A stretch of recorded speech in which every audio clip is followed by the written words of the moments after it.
Welcome back. If we can have folks take their seats, we will get started in just a moment. But as we wait, I would like for all of our panelists for Plenary 6 to make their way to the stage right now.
For myself, I will be speaking on behalf of Bob Baer from Southern Illinois University.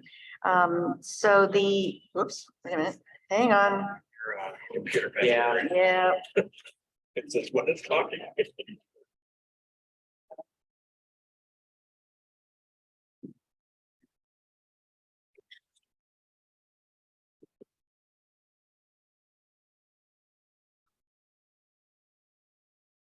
All right. Sorry about that. We have some great speakers lined up to talk about logistics and big events and how do you handle the giant list of things that needs to be done for these events. We've got Mark and Sophie Margolis from Rainbow Symphony. They are our friends. They are fantastic. So please definitely consider getting stuff from Rainbow Symphony. They produce some of the highest quality solar viewing materials on the planet, in my opinion. We have Jim Stack from the Genesee Transportation Council, Matt Jaksetic, close enough, from the Ohio Emergency Management Agency. And what he had to say yesterday was fascinating. I am fascinated personally by real-time timing of street light of traffic lights and signals and things. And then I'll be speaking at the end on behalf of Bob Baer from Southern Illinois University. So we have coming up, we have Mark and Sophie. So come on up. And your slides will appear right here. And how do I do it? And you change them by using that little thing right there. You just point at the computer over there. You Hello, everybody. I'm Mark from Rainbow Symphony.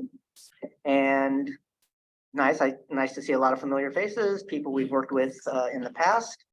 And Rainbow Symphony was actually created back in 1976. And we've been in business that long, so it's going on 50 years. And we started out in the glass business. Let you know that they will be open just till 2 o'clock. Get yourself some pizza from our pizzeria and a couple of subs and salad. Make sure to head down there. It's on the lower level of the museum. Again, the cafe will be open till 2 o'clock today. Ice cream's gone. No ice cream. Great. Okay, here we go. So we actually started manufacturing glasses back in the 70s with diffraction gratings. We manufactured diffraction gratings and the glasses. We got into building 3D glasses, and around 1989 we started building Eclipse glass. 1989, yeah, we started building Eclipse glasses. So the first eclipses we were involved in were the Hawaii in 1991, Hawaii and Baja in 1991. And we really didn't understand the whole astronomical part of eclipses. But over the years, because of all the activity with the glasses, we came to actually learn a lot about astronomy and about eclipses, and it was really great. Let's see. Let's take a look at some of the styles.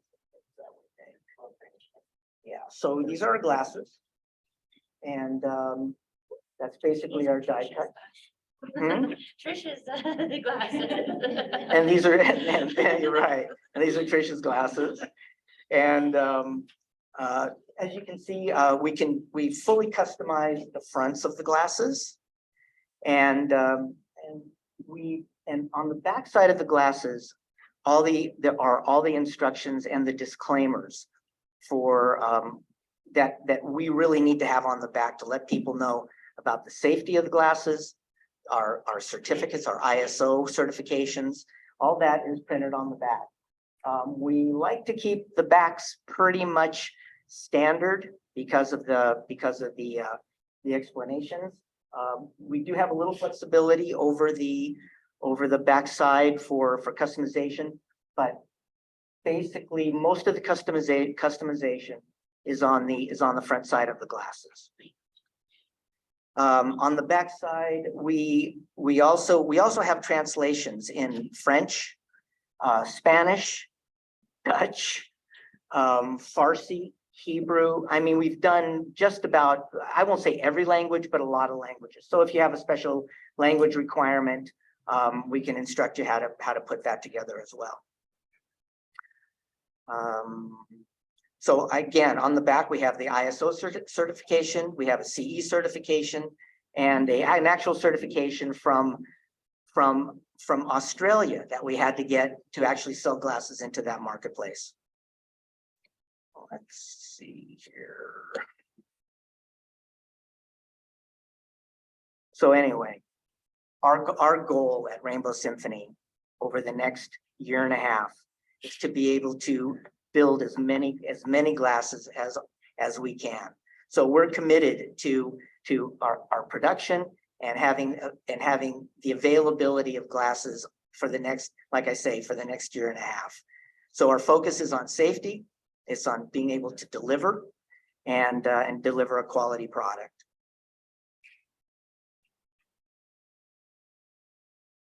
So, you know, it's funny. I wanted to say something about my first eclipse. My first eclipse was a perfectly, and as Danielle was describing yesterday, my eclipse was a perfectly transcendent experience. And the way it was described was perfect.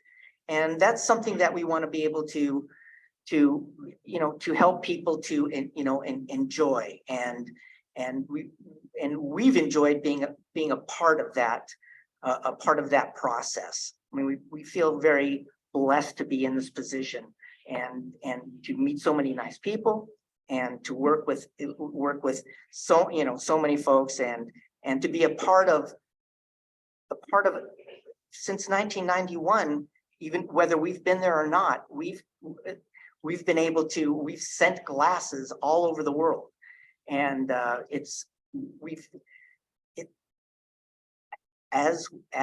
talked about it, so a lot of the conversation has been about having glasses in porta potties. And the glasses are just an integral part. The other thing that I really liked about other conversations was having devices and being able to view eclipses without the glasses. I think that's really important.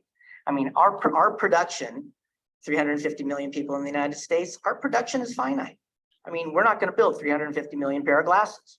So that other part is really important, that people have other ways to view the eclipse safely.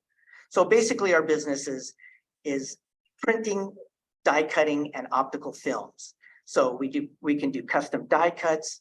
We have lots of different products.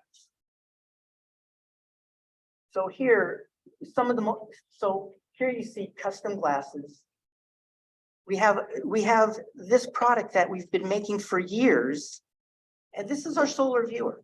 We've been making this for years, and for this eclipse, it's actually become a even more popular product. And you know, like back in the day, we were making a product called a rainbow window, and it was bound with copper tape. And my mother said, I showed it to my mother, and she said, why don't you put a hook on it?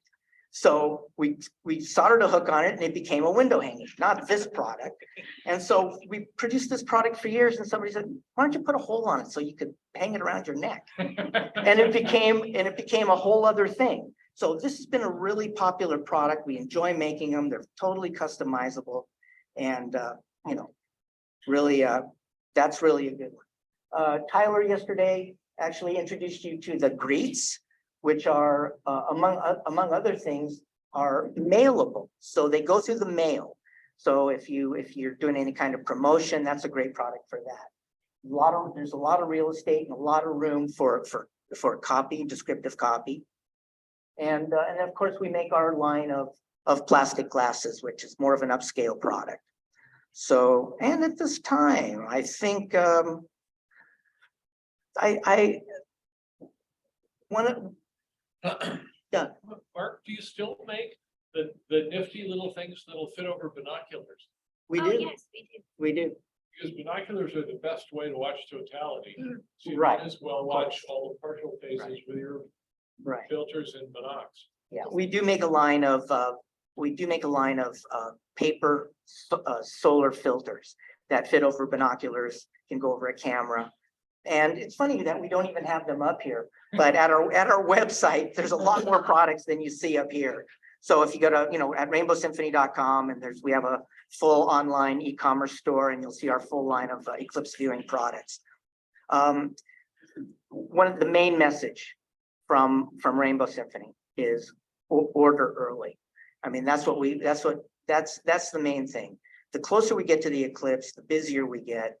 And, you know, we have a tremendous capacity, but, you know, 6 months out, we get very, very busy. And you couple that with an annular that's happening 6 months from the total, and we're going to be very busy. So for this group, I'm saying, please order as early as you can. We still have to marshal all our materials. We have to know what we're going to be doing. I mean, it takes us time to put everything together for production. So so order early. You'll be happy that you did. And at this point, I think I'm just going to introduce Sophie. I don't know how many minutes, but Oh, I'm sorry. I'll make it speak. I just wanted to give some people some other marketing tools. I also brought up the products just to show you. Hang on, I'm gonna go back really quick because I did want to sort of go over we were talking a lot about how to actually utilize the glasses and things like that. So to be able to give you some marketing tools, not just trying to sell you on our company Good is. afternoon. Welcome. Yeah. Meeting staircase on the first floor for a science encounter called Color Pop. That's by the main, in front of the main staircase, on the first floor. Thank you. Okay, so just quickly to go through viewer cards, as Michelle had mentioned that she was very interested in these. I think not only for kids are they phenomenal, but also for glasses wearers. They're a great alternative so that you can hold them up without taking off your glasses. Another more higher end option for glasses wearers are these plastic frames that really click right over. But what we don't have up there, which I wanted to show you, was these clip-ons that actually literally clip onto your glasses that you can clip on and off. And so those are just a little bit higher end options. But the greets that Tyler had mentioned yesterday are really something that's so fun because it's also a marketing material that you can send before you place your order for your own glasses. So if you're looking for sponsorships or anything of the sort where you're trying to sell people on the glasses, it's a really fun tool to be able to say, have you ever looked at the sun? Give me money and also go outside and look at the sun because these glasses are imperative to your experience. So I also always like to mention that we've talked a lot about being in the partial phases of these eclipses, and these are partial eclipse, solar eclipse glasses. So it's important that people in partial, 90% and 80%. I think Doug, you had mentioned that to me once. That's a great way to refer to them. Yeah. We all start calling them partial eclipses. So obviously we take them off at totality. So if you're in a 90% zone, they're really important to have, and because people cannot take them off during that time. So anywhere in the US that you are, that's what you need them for. So lastly, I would just like to go over some marketing, merchy items. We've talked about merch a lot that are also fun options that will last after the eclipse. Obviously, so after the eclipse in 2017, I had no idea what I was going to do with Rainbow Symphony and working for my dad. And we got printers and I started a decal department. So we started making stickers. But one of the items that I think a lot of you would be tickled by are our sun catcher stickers, which are diffraction grating. And when you put them in a sunny window, they make rainbows. And so they're really awesome because they're fully customizable. I put our total solar eclipse one up there that produce rainbows like what you see to the right. They're something that can be a commemorative item you can include with glasses, or they can just be a commemorative item that you sell in a merch store online or in person. There's something to remember the event, but also they have something to do with the sun. So, it stays on theme. And then holographic is beautiful in the sun, and glow in the dark is just, if you wanted to make a moon or something silly. But merch, merch is where it's at. I've been working with a lot of artists that sell a lot of merch, and something like the sun catchers, just to give sort of a ballpark estimate of what people sell them for, is anywhere between $10 to $12. So it could be a really great item that you can sell on its own or sell in a bundle with glasses, 5 glasses and a sun catcher. I encourage you to get creative with the extras that you include, because you can make that a unique buying experience for whoever you're working with, or something to sweeten the deal to sponsors. So that's sort of where I'm at and how I can help. And so all we want at the end of the day is solar joy. So we hope everyone buys glasses. Sorry, Michelle. Thanks, Mark and Sophie. And I told Mark yesterday that they're in the business of making people happy. Seriously, that's what they do. It's fantastic. Well, we definitely will hear from you again because we have questions that came in on the Zoom chat. So we'll get to those at the end. But next we have Jim from the Genesee Transportation Council. So come on up and let us know all about what you do.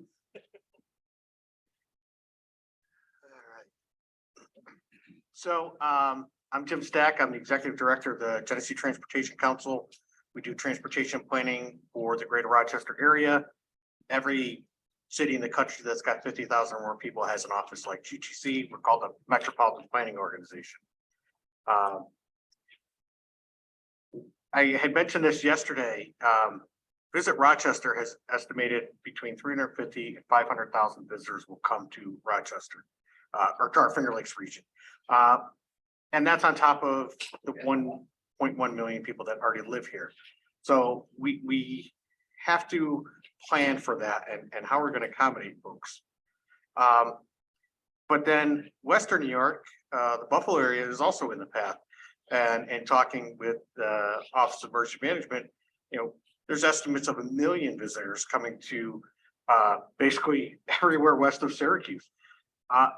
That's probably half the population. Yeah, so that's a big bump. But it also creates opportunities. In this session, we talk about borders. We have international border with Canada right in the middle of Lake Ontario to our north. That's a water border. Our friends over in Buffalo have a land border in the Niagara Falls, Buffalo area. So we need to ensure that U.S. Coast Guard and U.S. Border Protection are involved and have a role. And when we had reached out back in 2019 for our kickoff, there was some like, oh, what are we going to have to do with that? And then we explained to them, and then we had to overcome that. And you're probably all going to experience it. Well, I'll be retired by then. Well, but your agency will still be doing something. So somebody has a role.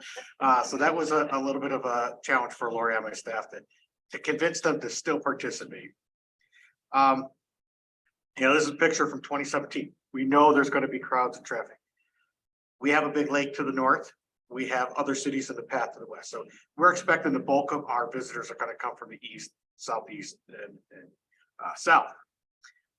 We've talked about trying to create events and having on a weekend. We expect people to filter in over Friday, Saturday, Sunday. But an awful lot of people are going to want to leave after the event. And the experience in 2017 was the vast majority of people want to leave within 2 hours. And a bunch of them will leave in the first 15 minutes. I'm trying to remember the phrase that Deb was using, Dan. Is it something like, come for the sun? Oh, there's Deb. Stay tuned. Come for the sun, stay for, what is it again? Stay for the stars. Stay for the stars, yeah. So what can we do to keep people what can we do to keep people here? Even if we can hold back a third or a half of the people from leaving immediately, that would provide a great relief. That traffic right afterward is going to be the biggest issue for us. Particularly those who live here in Rochester, they don't know what traffic is. They really don't. People complain about, well, it took me 2 extra minutes. It's like, well, how many people are here from, I had the opportunity in May to drive in Los Angeles, and what a different experience from driving. And that's okay. And it just, people here don't understand what it's like to be in a traffic jam. They think they do, but if they've never been anywhere else, never been to a bigger city, they don't. We know we're going to have traffic jams. We want to anticipate that. So just to give you a sense, within 400 miles of Rochester, what we're looking at: Boston, Springfield, Massachusetts, Hartford, Connecticut. They're going to be coming across the Mass Turnpike up through Albany and the New York State Thruway. But then we also have Philadelphia, Baltimore, Washington, D.C. They're going to be coming up different routes. Not many will come up 95. They'll probably head over through Pennsylvania and up 81. But you know what? Even those folks in Hicksville are less than 400 miles away. And it really is a place. But now, what do we do for traffic management? We want to be able to communicate to the drivers in advance of the event. What can we do with awareness campaigns? Social media, traditional media, billboards, message boards on the road. We have examples of each here. And I came across this one I hadn't really thought about. 71% of people, that pass a billboard, read the billboard. So there's an opportunity. Hey, the eclipse is coming. The eclipse is coming. Get ready. Or some other state, the eclipse is coming. Come to Rochester. But the day of the event, there's also stuff going on, and we want to be able to ensure that motorists are aware of what's going on. There are systems in place, highway advisory radio. You see, tune to AM whatever when this light is flashing. the variable message boards, the signs you see on the highway. But then even trying to, whatever we can do with navigation apps like Google Maps and Waze and things, you know, they're going to alert drivers to what's going on, but you know, do we have a chance to work with those companies in advance to cancel messages? Who knows? So again, these are the tools, unfortunately, it's an Amber Alert, but we could put portable message signs that you deploy where you need them. We have permanently fixed ones that are already over the highway that our regional traffic operations center and the state DOT, they're already tapped into those. We could, there's parameters around the messages, there's limited characters, cycle time, and there's standard messages that are always there. So we have to integrate that, but we work with the folks to anticipate what the messages might need to be, so we're not typing them on the fly. Then when we get all this traffic, sort of this vicious cycle, congestion is going to lead to crashes, which is going to lead to more congestion, which is going to lead to more crashes. So how do we resolve that? In the traffic management world, we talk about incident detection, verification, and then the reaction. First, you have to get a sense that something's happening, and we have cameras and detectors out on the road that help us with that. The camera, the operator can zoom in and see what's, is it really happening? How severe does it look? Do we just need to send a tow truck and a cruiser, or do we need to get an ambulance and fire truck rolling? So we have our regional traffic operations center. Dave Kubiak was talking with me yesterday. We're fortunate, and we have in place the county, Monroe County, which is our largest county, and the State Department of Transportation co-located in a traffic operations facility that the majority of their signals are tied back to the traffic operations. See here at the Boston Museum and Science Center. Better be And asked. about 5 minutes upstairs on the third floor, we're gonna be doing yet another show of electricity theater. See the singing coils and singing lightning and the Faraday cage. Take the stairs, take the elevator up to the third floor, go into Inventor Center.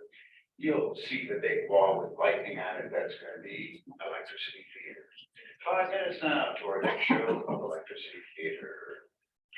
Hey, we use electricity at the RTOC too. Because they're co-located and Monroe County sheriffs and state police are already in that facility, we have great opportunities to be able to quickly, efficiently, and appropriately respond to incidents. But what we're also doing is the interagency pre-planning, and the next session, we'll be talking with State Office of Emergency Management, both from Ohio and from New York. Just talking, we have many sectors. We've talked about the merchandise, we've talked about the tourism. Every sector's out there, they're going to have to do something, but transportation is one that touches on every sector. So we want to make sure we're talking to the right people ahead of time, so nobody's caught off guard from an operations side of things. We have to consider, do we want to pre-deploy things like tow trucks, ambulances, fire? The idea of do you put something out on the road that it can respond quicker? But if you put a tow truck out there, you've got to pay that tow truck operator whether they're responding to call or not. So somebody has to have a budget for that. But if you think about a situation that you want to call out and they're stuck in the same traffic as everybody else, pre-deploying might make sense. And we try to identify ahead of time some hot spots. So that's what we want to try to anticipate with transportation.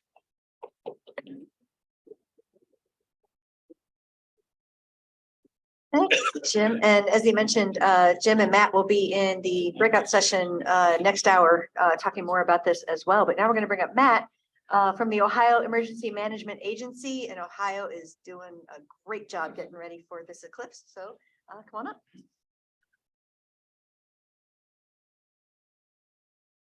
All right, thank you. Clearly need to update the days. Should I pause for the next announcement? I had to get in there before. Okay, so again, thank you to the AAS for having us. So logistically, again, this is some of the slides that we've already seen yesterday, but I want to kind of touch a little bit more on what we're doing from our aspect. So again, looking at our subcommittees, we've got a lot of conversations going on between the 6 subcommittees that you see up there. From a communications and operations standpoint, communications, we're looking at developing our communications plan, our ICS 205. And so this gives us some kind of a layout of what we need to be looking at and what channels we're going to be using during this event. On the other side of that, we also want to look at our cellular capabilities and see what we have available to us. We use a system called the Marks radio system for the state of Ohio. We have a lot of counties that also have adopted that communication system, but not everyone has. And so how are we going to be interoperable with those counties that don't use that same system? And who's going to pay for that? So those are some of the big questions that have come up.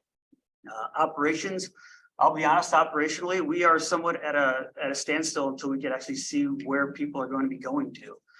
So we're not going to get in the business of planning where we're going to pre-stage, whether it's police, fire, things like that. We're not going to pre-stage anybody until we know where the crowds are going to be.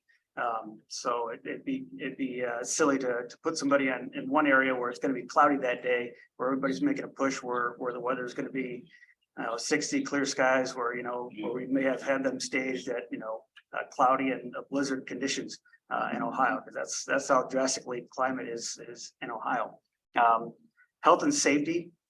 This speaks to more of our hospitals and public safety in general. Is where are we going to are hospitals capable of handling the influx of folks that might come in the rural setting? You might have your critical access hospitals that have low staffing already as it is. So logistically, you need to plan for the staffing in those locations, because you can't just call those folks in on that day, because it might take them a little while longer to even get there in the first place.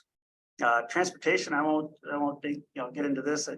Jim's already hit a lot of the same stuff that we're doing in Ohio. Another thing to think about too is, are we going to put fuel tenders out there, and who's going to pay for the fuel and who's going to pay for the service? So we can get into that a little bit more in the next session. Viewing, lodging, and local support. So we have, I alluded to our website, and I'll have that up here in the next couple slides, but gives everybody a one-stop shop to where they need to look at. So view it safely, where you can view it. So we've got, going back to our GIS wizard, Linda Slatery, she's got the state parks labeled in there. You've got, public safety locations, so hospitals, so that folks could just go directly to that website and figure out where their closest hospital facility is located. From resources and logistics, again, until we get a full-on needs assessment from our counties and our state agencies, we don't know exactly what they need. So we're asking right now through a needs assessment survey that we've sent out to our counties and soon to our state agencies. What do you have? Have you done an inventory of what you have? And then what do you anticipate that you will need based off of the numbers that we are seeing coming in? Going back to the viewing, lodging, and local support, we're not going to really see those numbers until we're about a year out, at least at the state parks level. So where folks start reserving campsites, the lodges. We're not going to see if people are going to those locations until about a year out. And then again, as I alluded to yesterday, is contacting your local hotels to determine what their reservations levels are, or just do a search through through Travelocity and see if you could actually get a hotel. Keep it simple. It's all open source. Educationally, big thing for us is are we going to have school that day? We had a good discussion in our breakout. Our last breakout about underserved communities. So if you are thinking about not having school that day, or pushing your local district to not have school that day, consider that some of those kids, some of those students going to school, that's where they get a lot of their food, a lot of their nutrition. Parents also are working multiple jobs. So can they afford to stay home with their child because they don't have school that day? So those are a lot of things that you need to consider as we are planning for this. So this is a graphic. that kind of works with what Jim was saying, and this was from the 2017 eclipse. So as you see, the red line of what was going on. So you have people moving up. So now it's just starting. You see the trickle effect going down into where the totality path is, and then shortly after, people leaving. The red line is the congestion that you are seeing from those areas. People going back to the major cities, and so this would be Lake Michigan here on your right, Chicago, and then just to the southeast, you're looking at Indianapolis. And then you have Kansas City and other places like that. So that's kind of time lapse of what you're looking at, of what the possibilities are congestion wise. And so the rest of the language in there is what I talked about yesterday. State Eclipse webpage. This is what we have, QR code. So if anybody wants to take a look at it, by all means, it's a good source. Where I'm trying to direct most folks to is where to view safely. That gives everybody more or less the one-stop shop of, what events are being held at what locations.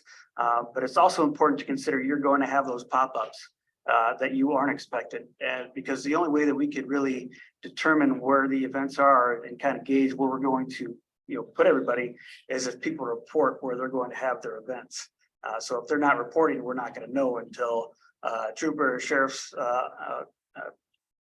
office or just happen to come across the farmer's field, and all of a sudden we're typically getting ready for the season to plant crops. Now they've cleared their whole field and they've got a big parking lot of folks that are showing up. So things to consider. This is another thing that we have. It's called Ohio Go, also known as OGO, but it gives you live traffic updates during any event. So right now, if anybody's watching the Ohio State Iowa game, I'm not even sure if it's in Columbus or not. Good fan here, but sorry. But you can do a live shot of what it's looking like, and also partnering with your folks that might have air assets, such as for us, Ohio State Highway Patrol, ODOT, and then also your Civil Air Patrol. Don't forget about those other agencies that don't typically get the press that they really should get. Again, planning task force, a lot of people involved. Get as many people involved as you can. And then contact information. Go ahead. Thank you. Thank you so much. All right. So I need to have my, grab that. So I need to see my notes so that I speak properly for what Bob wanted me to talk about. Okay, so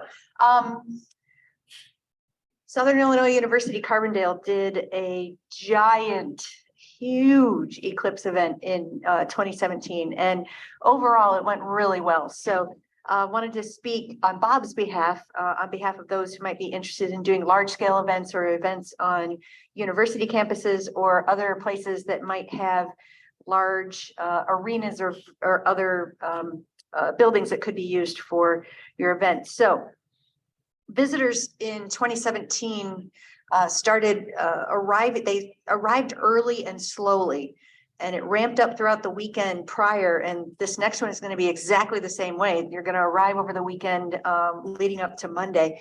And most people in the Carbondale area arrived the night before on the day of the eclipse.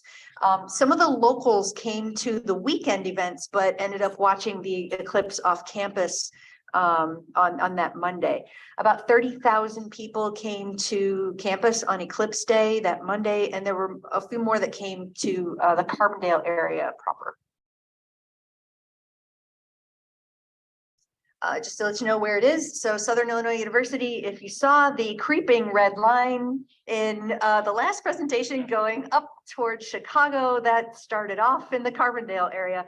And the trip that normally takes 5 hours to get people from Carbondale back to Chicago took 16. My sister was one of those who decided to leave a few hours later and then got to Champaign, Illinois, which normally takes about 3 hours to get there from Carbondale to Champaign. They got there in 7 and decided to stop for the night. So, but it's definitely a very highly trafficked area, very high traffic with trucks especially. But letting you know where that is in relation to everything. Pharmacy and Science Center. Come on down to the first floor to try some great chemistry experiments as we celebrate National Chemistry Week. Meet student scientists from Nazareth, University of Rochester, and RIT. They try some great experiments about the science of materials. Make your own slime to take home. That's on the first floor. Come on downstairs to celebrate National Chemistry Week. Thank you to all those on Zoom who were suggesting wire cutters.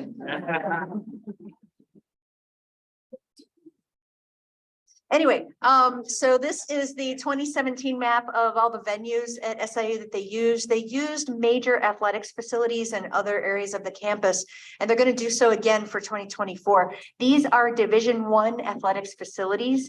There was and is existing infrastructure for 25,000 people in this area alone. The reason for this is SIU's enrollment in decades prior was about 3 times higher what it is now.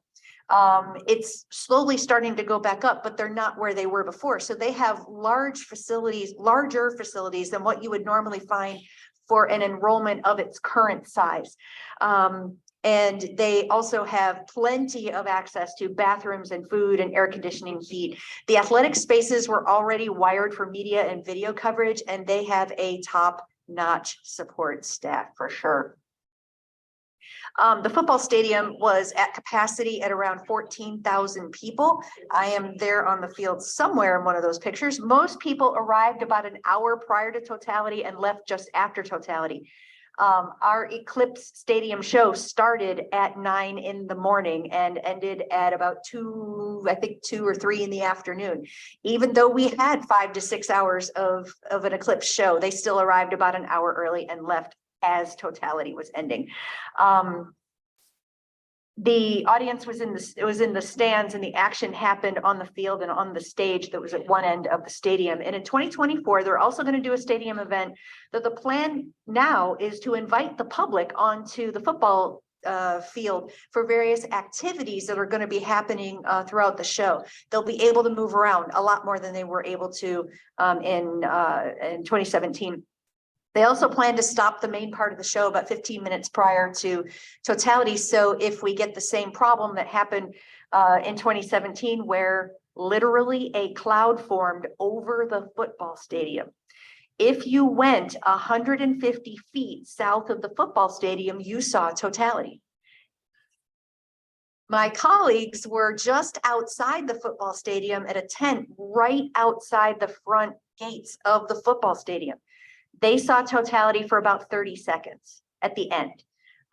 Wherever you were in the football stadium, a difference of 150 feet made as to whether or not you saw totality or not. And then after totality was over, the cloud went away. So it was a totality induced cloud formation. It was fascinating from a weather standpoint. Not so good from a viewing standpoint, but people still had a fabulous time. And so this time they're going to give everybody a chance to go, okay, find your spot. If the distance from the football stadium makes a difference, go find your spot on campus, get settled. And so they'll give everybody time to be able to do that. Right. All right. SIU did not, whoops, wait a minute. Slides aren't Oh, I'm showing. missing a slide. Yeah. Oh, I'm missing a couple slides. Image wasn't embedded correctly. Oh, okay. Well, I'll just let you know what they said. They didn't sell all the seats In the football stadium, there were a handful that were shaded. They wanted to make sure that those people who were in those specific seats didn't miss totality. So if you're looking at a certain spot, definitely go out a year before and make sure that every place you have identified will actually see the sun.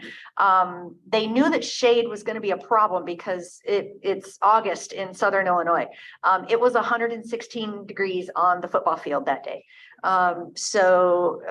That the air temperature was cooler, but it was ridiculously hot. So figure out where the sun is for your location on April 8th, 2023 or thereabouts if you're not sunny on 2024. So how were they able to pull all this off? One really important resource that SIU has that not every Division I campus is going to have is an assistant director of facilities who has a theaters background. And he has worked on Super Bowl broadcasts. So he knows how to engage a stadium full of people, especially through music. So it was a really great atmosphere. Now, SIU hosted 3 stadium astronomy viewings prior to August 21st. So use any opportunity that you have, day or night. Could be a lunar eclipse, the one coming up in November. It could be the solar. It could be anything. Try to engage your community, get them used to coming to you if they aren't already. And so they are planning a star party for 2023 will be their next big practice event. And there was a lunar eclipse practice event prior to the 2017 solar eclipse. So we wanted to give you some do's and don'ts. So start planning your event with your public safety team and your events planning team. Go to them first. They have the know-how to put events together. They may not know about the science of it, but they know how to handle big crowds. And if they don't, they'll help you find people who do. Give your police, EMS, and hospitals in your area time to assess, plan, and arrange their funding. Many of them, if this is the first time, they will not realize the scale of something that's going to happen. Just going to them and saying, this is going to be cool and it's going to be really big, that's not enough. So it's going to take some time to help them realize what is about to hit them. You may need federal assistance for paying for some of the activities. Museum and science center, just letting you know, it's your last call to run down to the cafe. It was open just till 2 o'clock. You have until 2 o'clock to get yourself some pizza from Mark's Pizzeria, subs or salads. Again, it's the last call to go down to the cafe, which will be closing at 2 o'clock. Thank you. Y'all must be out of ice cream today. All right. So for large event venues, the venue manager knows how to create and follow a safety plan. It's just that the content is different. There is likely a safety plan in place already if you are going to a large event venue and wanting to use that. SIU involved their Department of Public Safety 2 years ahead of the eclipse planning. Their Division of Public Safety led the Safety and Security Subcommittee, and it grew to hold meetings of up to 150 law enforcement and EMA personnel. The Division of Public Safety was used to managing safety at large events, including high-profile visitors. I know it came up yesterday that I believe it was Perryville, someone contacted them and said, what if you become a terrorism target? Well, that is what the police and folks are already knowledgeable in being able to handle, and they know how to contact the Department of Homeland Security to be able to take care of that. Because the 30,000 people going to Carbondale and SIU were not the problem. Plans were already in place for a standard security arrangement for this.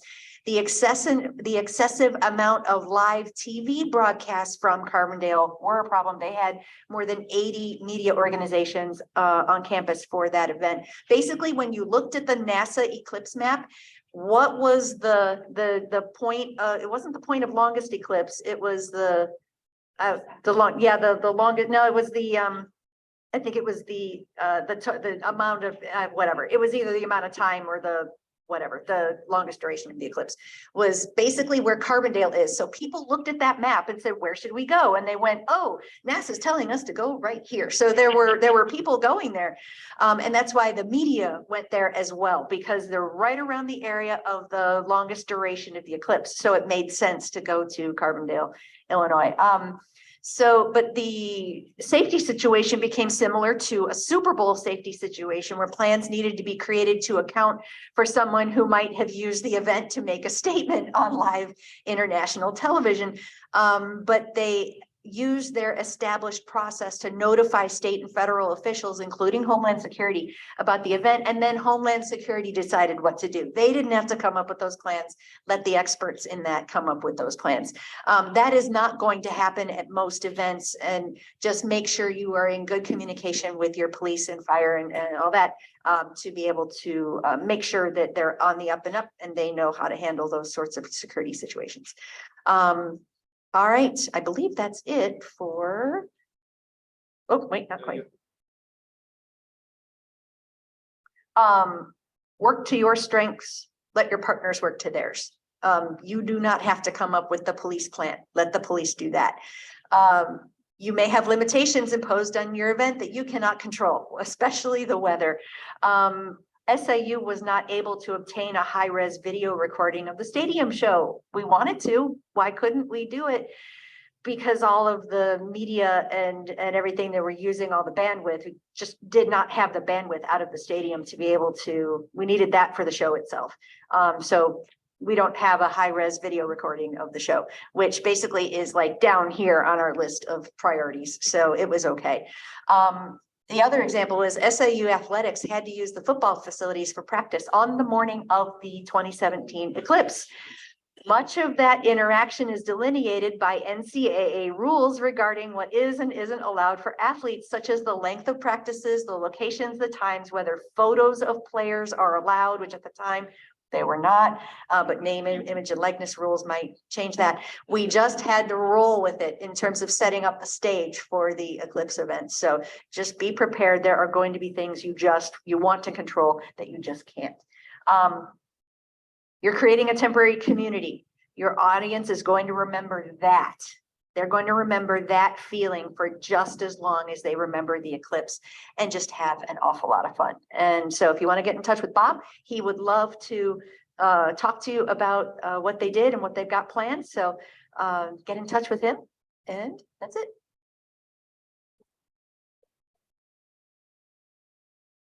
And I know we've got questions. I know there were 4 quick ones for Mark and Sophie, and then there was one for Jim or Matt. So why don't I read this here?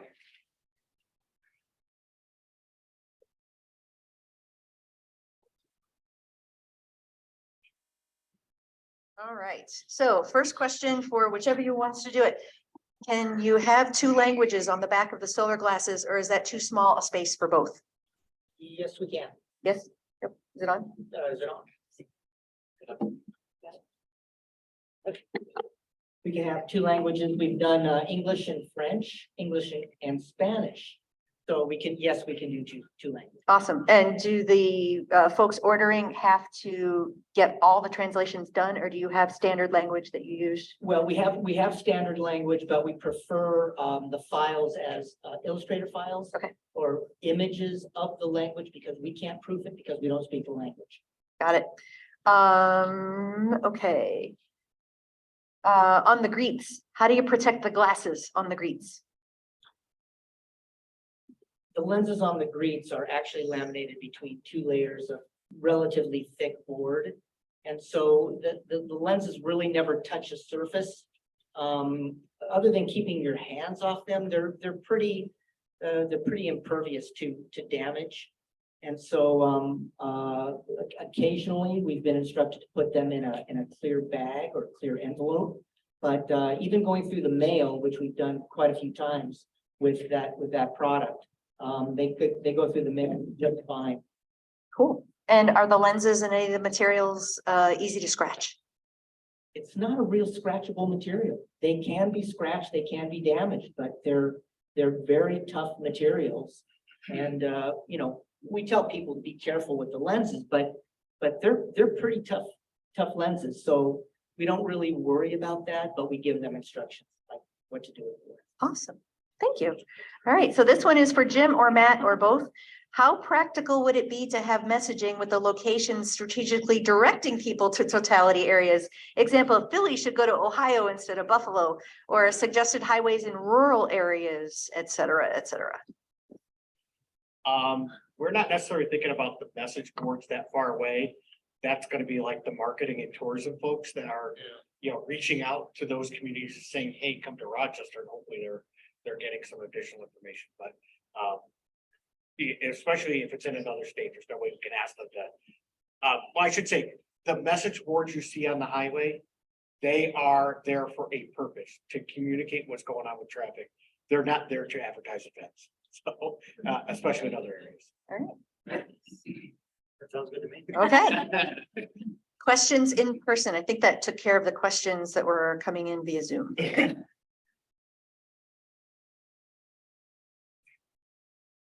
Hi, I'm Catherine from Penn-Dixie. I have an SIU question. It's a two-part question. Did the tickets for the event in Carbondale cost anything to visitors? Yeah, if you wanted to go to the basketball arena, the art and craft fair, the carnival, anything happening in those areas was free. And then the football stadium show, I believe was, I'm thinking it was $25, but I don't, that may be high. Were It tickets wasn't a assigned lot. in the stadium. Sorry, Or seats for assigned? seats inside the stadium, but you didn't need a No, seat. were they assigned? Oh, seats? yes, yes, I believe they were, yes. Did you have any complaints of people who are not happy with their seat? No, Wow. no, because pretty much, basically the cloud pretty much evenly affected everybody. There were a handful of folks who were at the far southwestern edge of the top that you could hear some cheers coming from over there. But pretty much it was an even opportunity, equal opportunity cloud. So, yeah. They tried to keep the cost as low as possible. They had schools come in. So they tried to make it as low cost as possible, especially for that part of the country. A question for the county. I mean, I used to be years ago an instructor at the public safety building.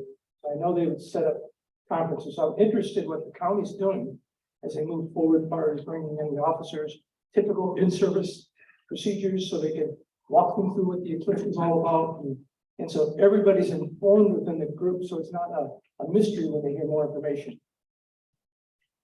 We haven't gotten that far into the detailed planning yet. We have had conversations with Monroe County Special Events. The Monroe County Sheriff Special Events has already looped in. City of Rochester, Monroe County already looped in. We're coordinating with the emergency management offices. We've had meetings with the New York State Emergency Management. We've already looped in. We have a relationship already with the Monroe County Office of Emergency Management. Just this week, somebody from our staff was out talking to the Wayne County Local Emergency Planning Committee. So this far out, we don't have any of those details, but we are continuing to try to identify the partners. And like was said, we don't have to figure it out. We just need to get the agencies that do it aware of the event so that they can plan as appropriate. And a question came in related to that. So either for you or for Matt, does anyone have advice and resources to help emergency services properly prepare and take the scale of the influx seriously? I would love to see an event like this workshop specifically for fire or police. I think the most important thing to consider is information sharing. So as we are getting information in about where crowds are expected, populations are supposed to, enlarge, that would be the most important thing to do, is let them know, let those law enforcement agencies, fire departments know where people are starting to converge. Again, the importance of communication, information sharing is huge. I mean, you could, if you're a small enough municipality, hey, get with your local science museum, invite your fire department, your police department to come for a telescope night. And then start to talk it up there if you want to get those conversations going, if you don't already, but it might be an idea. More questions in the crowd. Actually, a question kind of for the crowd, kind of for the panel. For those who attended an event in 2017, a larger scale like the one in Carbondale, what stood out to you personally that you would like to see done again? And what did you see that might be something to maybe not do, or something that wasn't as worth the effort that was put into it? I think Bob, I'm gonna put my computer down. I think Bob has hit the nail on the head with how he's gonna change the event. Having that 15 minutes prior, just like go find your spot and make sure that people know what to do when that happens. And then not stress as much about having a show on a stage and throughout the football stadium for as long. It'll still be stuff going on, but let people mix and mingle and everything. So I think creating that community feel will be even stronger for the next event. But the thing that here's the story that I tell, the thing that I will never forget, it's less about the Eclipse itself and more about how their assistant director of athletics really got the feeling going in that space. The whole feeling of it, they wanted to make it seem like college game day, right? You see the crowds and the signs and whatever. They wanted that kind of a feeling. And so they do that a lot with music. And they were playing at one point, the stadium was full. It was maybe a half hour prior to totality. And they got everybody going. And then they put on Michael Jackson's Billie Jean. I have never seen 14,000 people, including the local stormtroopers and the whole bit, the folks who dress up in the Star Wars stuff. They were there.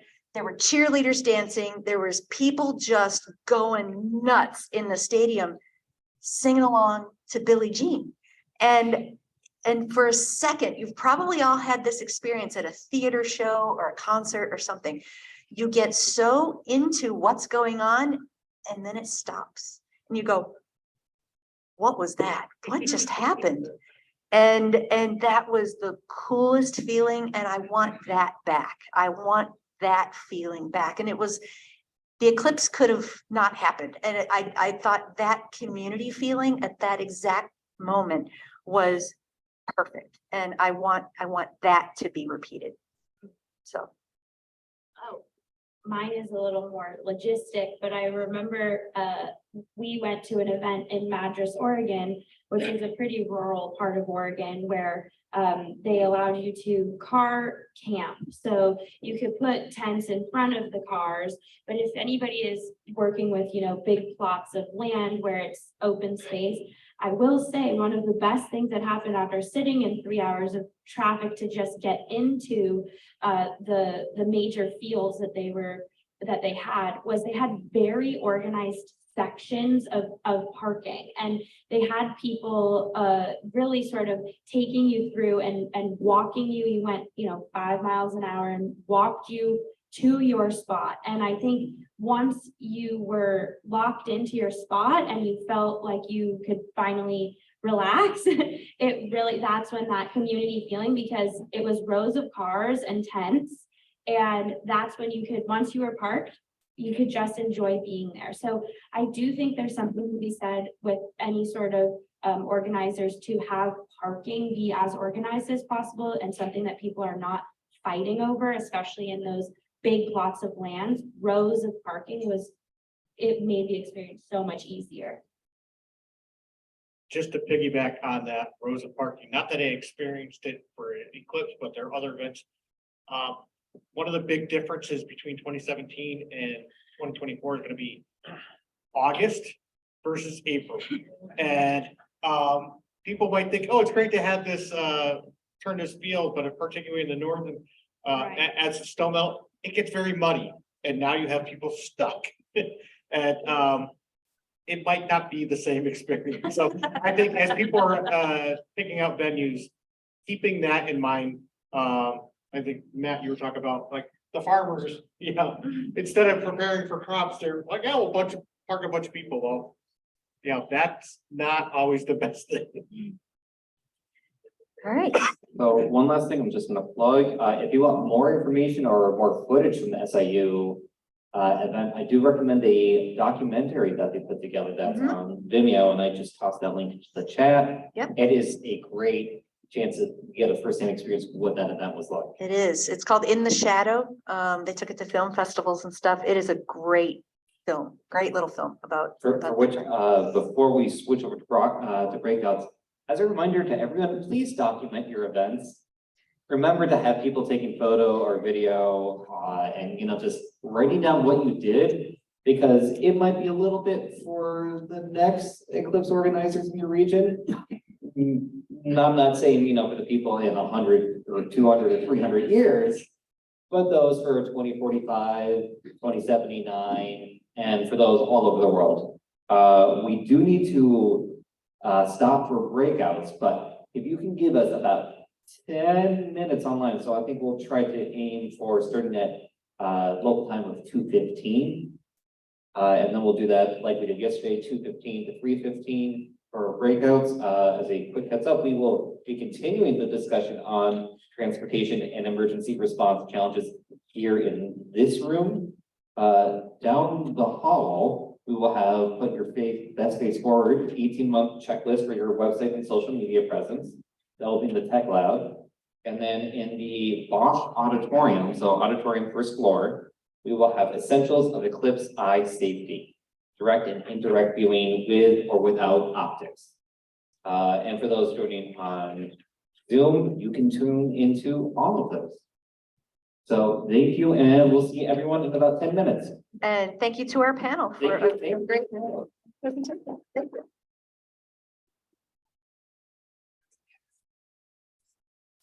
The geek